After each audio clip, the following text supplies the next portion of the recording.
நீங்கள் உங்களுடைய ஆளுநர் பதவியை ராஜினாமா பண்ணிவிட்டு ஏன்னா எலெக்ஷனில் மக்கள்கிட்ட ஓட்டு வாங்கி வந்தீங்க.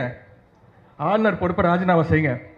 தமிழ்நாட்டில் ஏதோ ஒரு தொகுதி நீங்களே முடிவு பண்ணுங்க.